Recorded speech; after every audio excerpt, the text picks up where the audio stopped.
Magandang tanghali, kumusta po? Narito po ulit ang update natin para sa lagay ng ating panahon.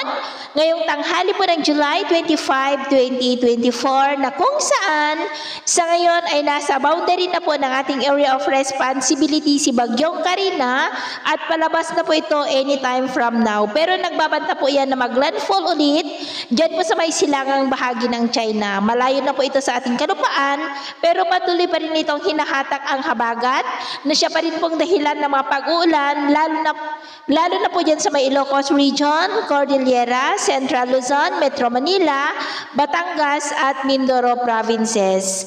Samantala sa silangang bahagi po ng Mindanao, gaya na inyong napapansin, ay may nabubuo ulit na sirkulasyon at posibleng lalakas ulit yan this weekend na hahatak ng habagat at ang development nitong ating babantayan kung matutuloy po yan o hindi. At ito nga po ang pinapakita ng forecast model natin pong ginagamit hanggang sa susunod na 2 linggo ay posible pa rin ang pamumuo ng mga sama ng panahon sa paligid po ng ating bansa. At sa lagay ng ating panahon, ngayong tanghali ay maayos ang panahon sa malaking bahagi ng Visayas at Mindanao, pero dahil po sa habagat ay maulap ang kalangitan with isolated rain sa may extreme northern Luzon, Ilocos Region, Cordillera, ilang bahagi lamang ng Cagayan Valley, Central Luzon, Metro Manila, Batangas, ilang bahagi ng Bicol, Mindoro Provinces, Panay Island, Negros, at Leyte. At sa susunod po ng mga oras ay posible pa rin ang patuloy na pag-uulan sa mga nabanggit na lugar, lalo na po sa Ilocos Region,